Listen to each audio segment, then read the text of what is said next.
behalf of Kimberly and Katie-Lynn, welcome. I know it means so much to them that all of you are here, so thank you. I should tell you that when couples come to me to get married, I always ask them to give me a metaphor for their relationship.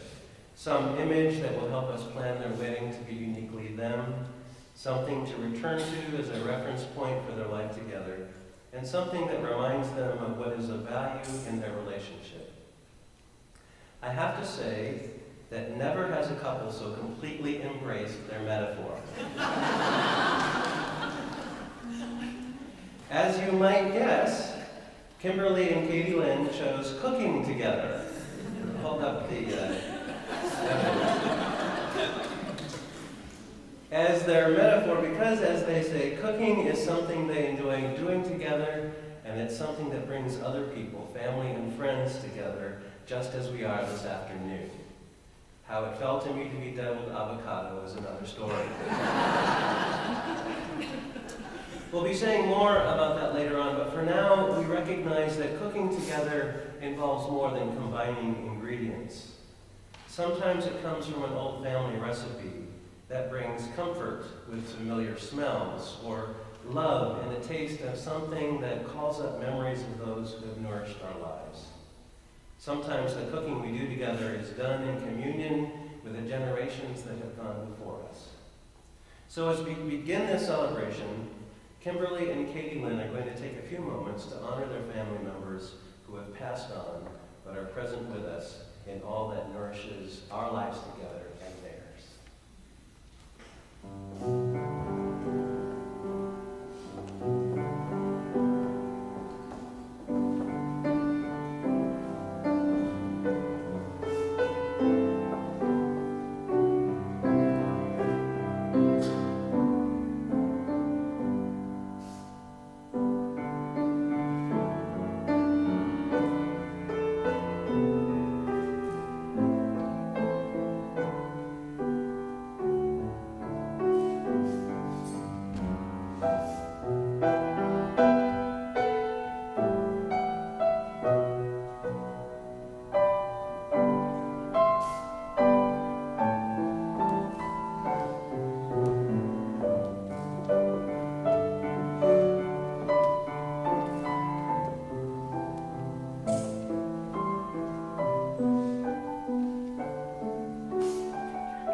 So friends, we're gathered together in the sight of God and in the company of those who've gone before and in the presence of you who are today witnesses to join Kimberly Thiesen and Katie-Lynn Harrison in a covenant of marriage.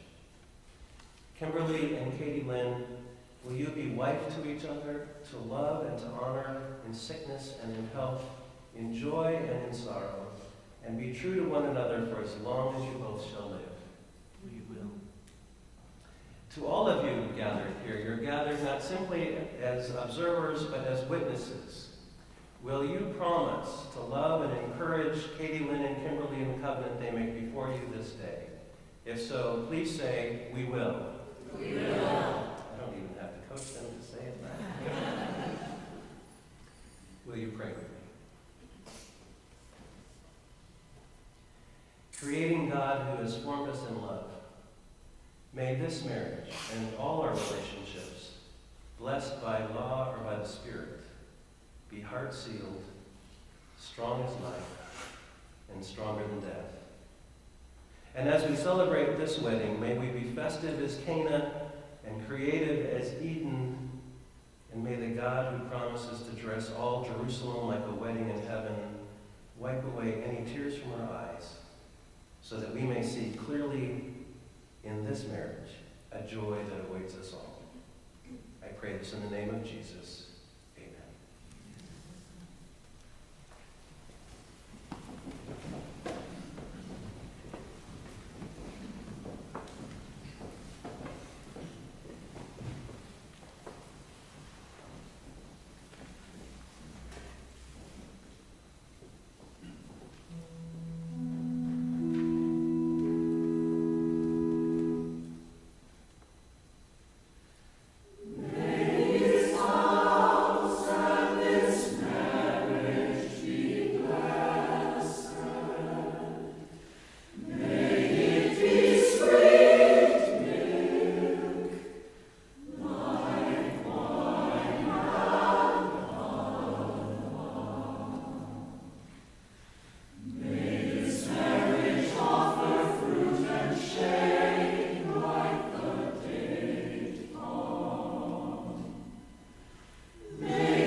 together for some time, years.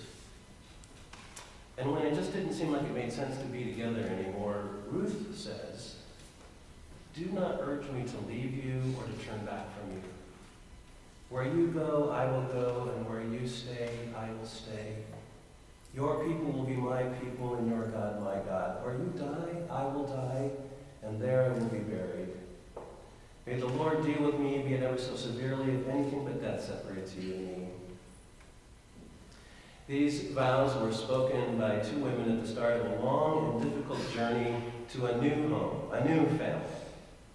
And they're so compelling that even though they're spoken as a covenant between two women, a mother and a daughter-in-law, in fact, they have long been recited as part of a traditional wedding service. Whatever a church might have thought about gender or orientation, the power of these words seems to have trumped everything else as a clear expression of love and commitment. A modern author has said that the vow Scripture writes for unexpected, unusual, and in some cases unaccepted relationships is, well, these words: "Where you go, I will go. Where you lodge, there will I lodge. Your people will be my people, and your God my God, and not even death shall part us." So Kimberly and Katie-Lynn, on this journey of your life together, you have come to this place where you are stepping into some of the most ancient promises and some of the most sacred stories of our faith.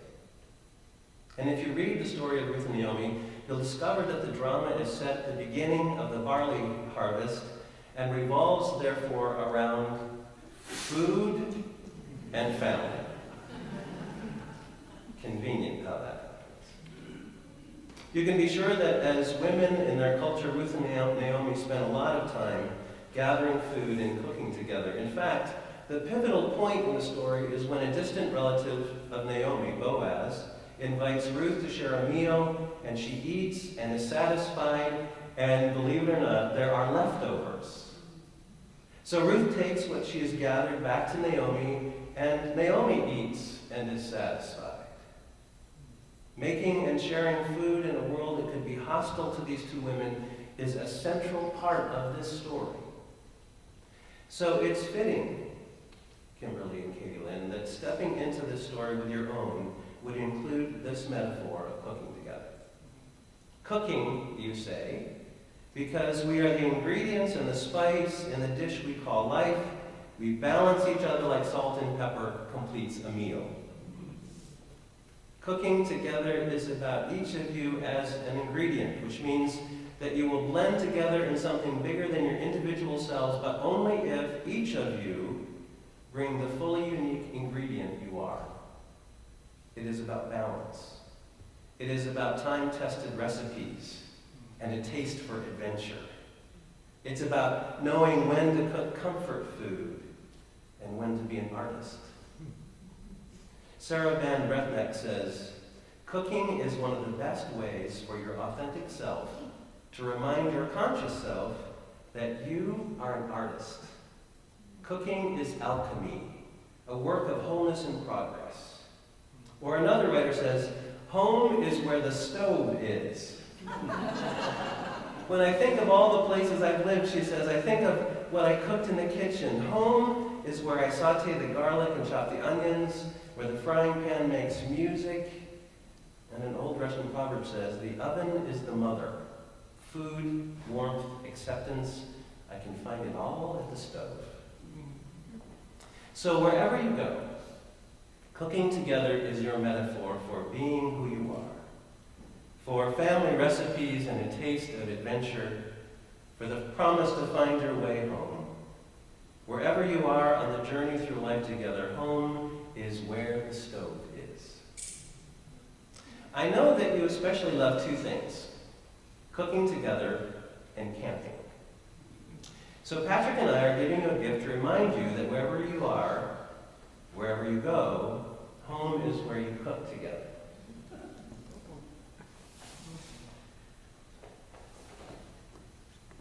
Now, believe it or not, this is a kitchen in a box for camping. And I noticed when we brought this home that it says on the outside, it says, "Cleaning nesting, cooking, eating, drinking. It sounds like a formula for life together. Especially like the nesting part.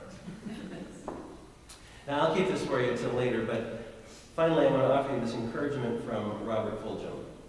He says that from the beginning of time, people who trust one another, care for one another, and are deeply connected to one another have shared food as a sign of and reaffirmation of their relationship. Every time we hold hands and say a blessing before a meal, every time we lift a glass and say fine words to one another, every time we eat in peace and grace together, we have celebrated the covenants that bind us together. So, Kimberly and Katie-Lynn, I hope that every time you cook together, whether camping or at home, that as you share food together with family and friends, that each meal, wherever you find yourselves, will remind you of this covenant that binds your life together. So I invite you now to share the vows that are your promises to one another.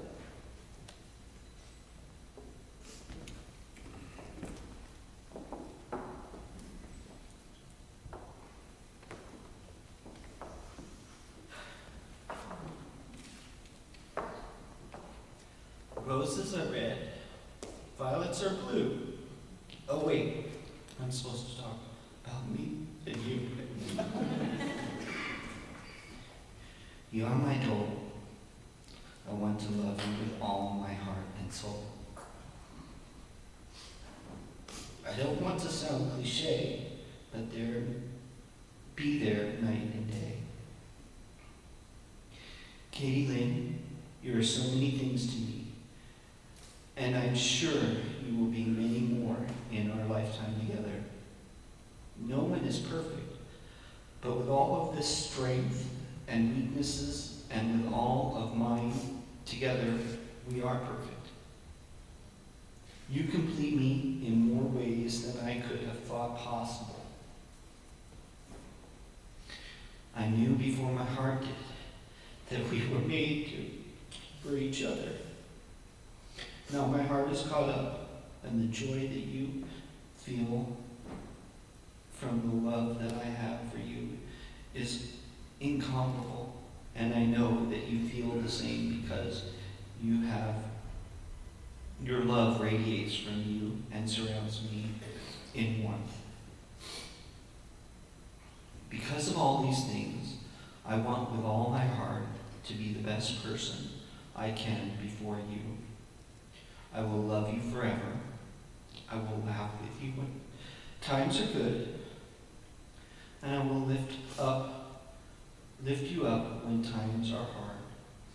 I will be the joy of your heart, and I will be the food of your soul. I promise to wash away your tears with my kisses and hold you with passion. My affection will know no bounds. With this ring, I give to you my body, my mind, my soul, my entire being.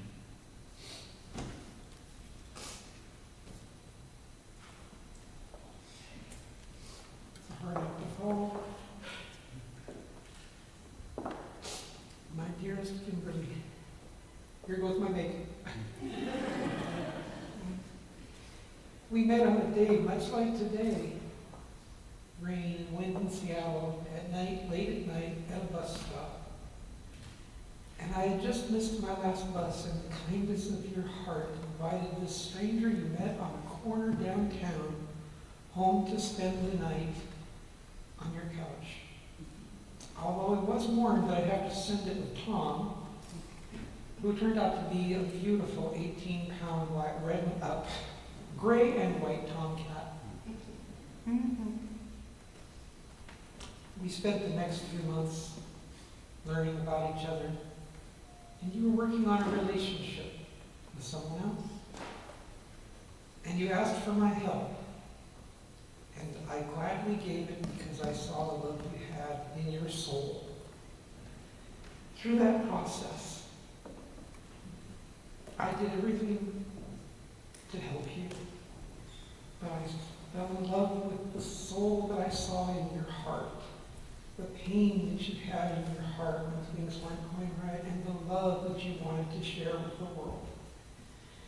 And it's no secret, I was glad when that didn't work out. Because by then I had fallen in love with you. You didn't know it. It was months before we were with a counselor who stopped and said to you, stop pretending everybody else knows you're in love with her. Admit it. And you did. And our love has grown every day since. I want that growth. My commitment to you is the growth that started before we even knew each other well. Will continue throughout our lives. That I will continue to be supporter of you, lover to you, cook with you, guide you, be led by you, share my life with you. For all that we do together as one. As the sea brushes against the sand on the beach, constantly causing changes in the way the beach is shaped and the direction of waves are changed by the change in the beach. That's what I want our relationship to be. That the ebb and flow of life may wash us back and forth and up and down, but the strength of our relationship holds us together. I will always feel your love wrapped around me as the sea wraps around the shore. I love you, Kimberly.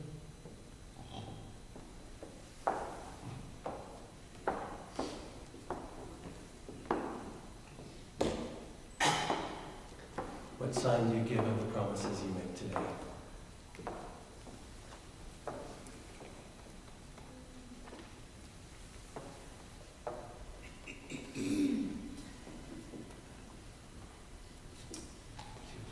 Katie-Lynn's finger. Repeat these words. This ring I give you. This ring I give you. In promise and in pledge. In promise and in pledge. Of my constant faith. Of my constant faith. And my faithful love. And my faithful love. Katie-Lynn, if you would place the ring on Kimmie's finger. Repeat after me. This ring I give you. This ring I give you. In promise and in pledge. In promise and in pledge. Of my constant faith. Of my constant faith. And my faithful love. And my faithful love. Okay, we didn't rehearse this part. Katie-Lynn and Kimmie, may I stand between you two to sing the song? Of course.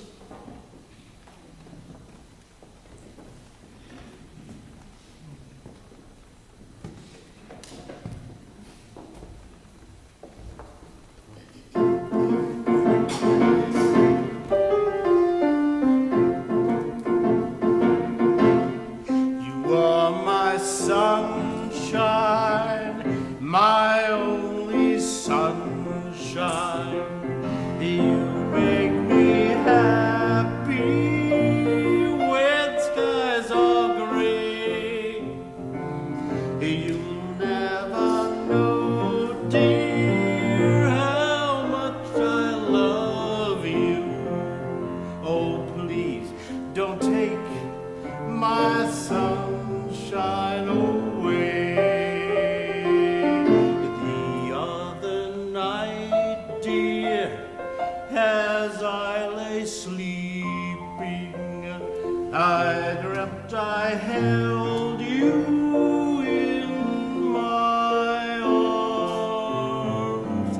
When I awoke, dear, I was mistaken, and I held my head and I cried.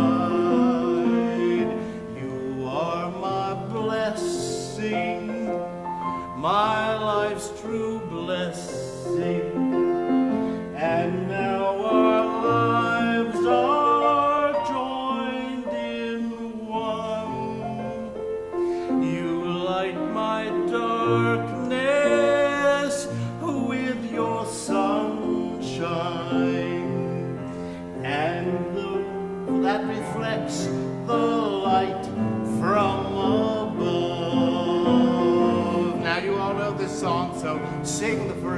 chorus with me. Here we go.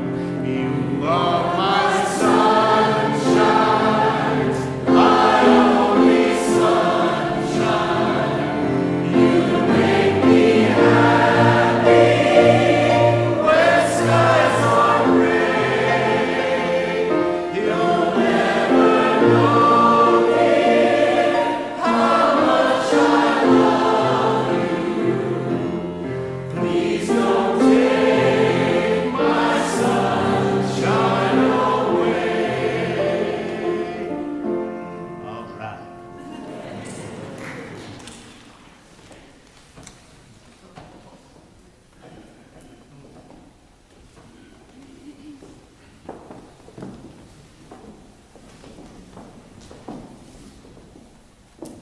So may the light of your life together brighten gray skies and shine from within you like the brightness of the sun. As you pour these individual beads together to create one candle, may the light of its flame remind you on the anniversary of this day of your love and the love that surrounds you always.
So Kimberly and Katie-Lynn, may God bless you and keep you. May God's face shine on you and be gracious to you. May God's presence, which is already within you, surround you and go before you always in peace. Will you seal this blessing with a kiss?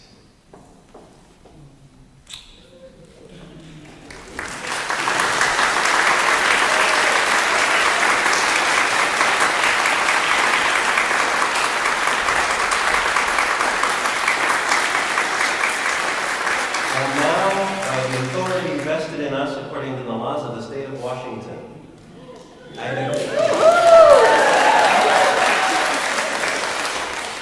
that line never helps, but God's here. Thank God. I declare that Kimberly and Katie-Lynn are married. What we and God have joined together, let no one break apart. So then if you'll turn, it is my honor to introduce to you Kimberly and Katie-Lynn Thiesen.